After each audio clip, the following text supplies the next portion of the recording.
Selamat sore sahabat Sanjila. Sore hari ini saya hadir dengan satu cerita inspiratif tentang seorang anak yang dilahirkan oleh seorang ibu yang matanya hanya satu.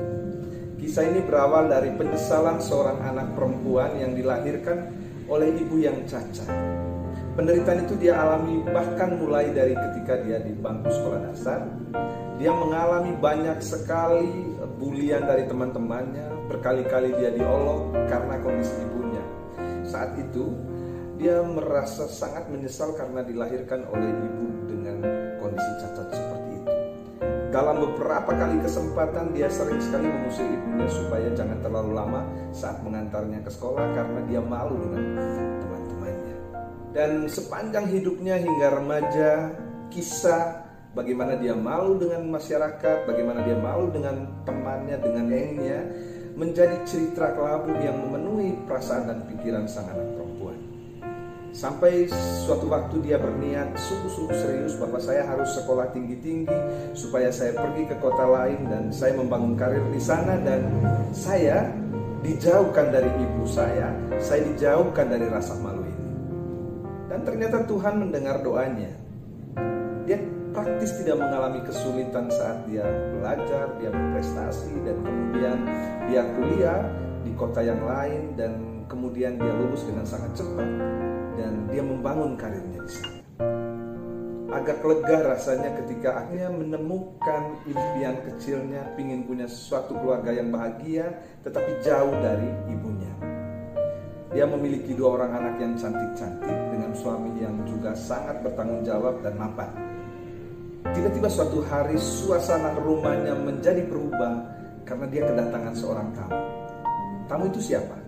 Tamu itu adalah seorang perempuan tua yang cacat dengan mata yang hanya satu.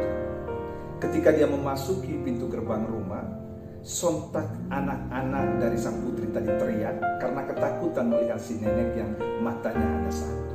Mereka meraung-raung sejadi-jadinya ketakutan sampai bersembunyi di bawah kolong tempat tidur. Mengetahui kondisi itu, murkalah sang anak. "Ibu, sudah saya bilang, kenapa kamu selalu mengusik hidup saya? Bukankah saya sengaja menjauh dari ibu supaya hidup saya lebih bahagia, supaya saya berhenti untuk diolok-olok orang, supaya saya melewati suasana yang selalu datang dan membuat hidup saya tidak nyaman. Kau tahu, lihat ibu, anak-anak saya akhirnya sangat ketakutan." Dan sang ibu hanya diam saja dan baik, dia bilang, "Saya akan pulang. Mohon maaf, saya akhirnya membuat anak-anakmu ketakutan seperti itu. Maafkan ibu nak, ibu pulang saat ini juga."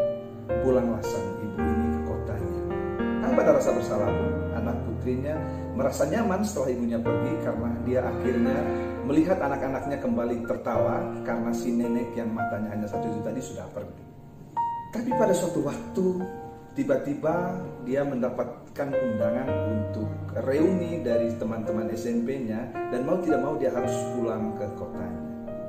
Dia ingin juga menunjukkan kepada teman-teman kecilnya bahwa dia bukan lagi anak yang dulu, yang culun, yang sering mereka olok-olok. Sekarang saya jadi perempuan dengan karir yang bagus, dengan kehidupan yang mapan, dan anak-anak yang lucu. Akhirnya diajaklah sang suami dan anak-anaknya untuk pulang ke kampung halamannya. Dia yakin sekali bahwa pasti ibunya sudah meninggal. Jadi anak-anaknya juga tidak perlu ketakutan jika kemudian di kampung harus menemui ibunya. Dan persis ketika sampai ditanya, tentu pertama yang harus dikunjungi adalah rumahnya dahulu. Ketika sampai di rumahnya, dia mendapatkan bahwa ibunya sudah lama meninggal. Dan orang-orang di situ ternyata dititipi sepucuk surat oleh sang ibu untuk sang anak yang dia tahu satu waktu akan datang ke tempat itu. Nah, dengan mata berkaca-kaca, sang anak membaca surat yang dititipkan oleh ibunya yang sudah meninggal itu. Bunyi suratnya kurang lebih begini. "Anakku, saya tahu kau akan datang kembali ke tempat ini.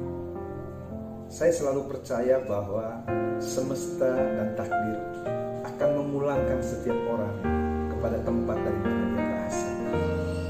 Mohon maaf karena beberapa waktu yang lalu ibu sempat mendatangi rumahmu dan membuat anak-anakmu yang cantik-cantik itu merasa sangat ketakutan. Saya mohon maaf untuk itu. Titipkan juga maaf saya untuk anak-anak anakmu yang cantik, cucu-cucu saya. Anakku, saya juga mohon maaf karena gara-gara keadaanku kau mengalami banyak sekali hal buruk dalam hidupmu. Saya tahu kau harus menanggung malu, tapi sebelum engkau menutup surat ini, saya ingin ceritakan satu hal yang mungkin belum sempat kau tahu. Ketika kau lahir, kau mengalami kecelakaan, dan pada saat itu salah satu matamu harus diangkat karena tidak bisa diselamatkan lagi. Sebagai ibu saya sangat sedih karena saya tidak mau anakku yang sangat saya cintai mengalami kesulitan dalam hidup. Lalu setelah saya berkonsultasi dengan dokter, ternyata mata saya bisa dicangkok untuk dipakaikan kepada diri. Buat saya hidupku sudah selesai, tapi anakku harus bahagia. Jadi mata yang sekarang kau pakai itu adalah mata ibu. Salam sayang untuk suami dan anak-anak dari yang tercinta, ibu. Sahabat Sanjila, pelajaran apa yang bisa kita dapat dari cerita ini? Secara singkat saya mau katakan bahwa cerita ini berbagi tentang bagaimana cara kita menghargai orang tua kita. Saya kira tidak ada satupun orang tua yang akan mengharapkan balasan dari Allah.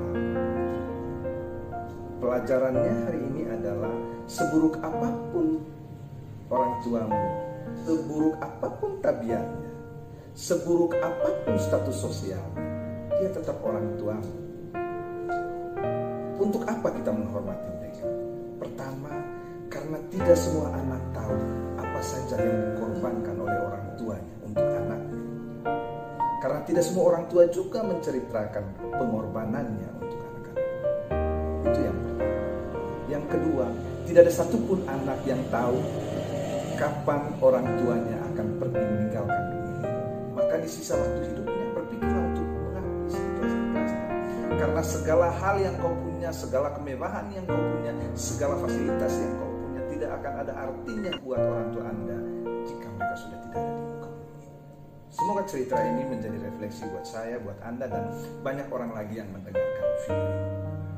Seperti biasa, cerita ini disampaikan oleh orang biasa untuk Anda yang luar biasa. Salam Sanjila.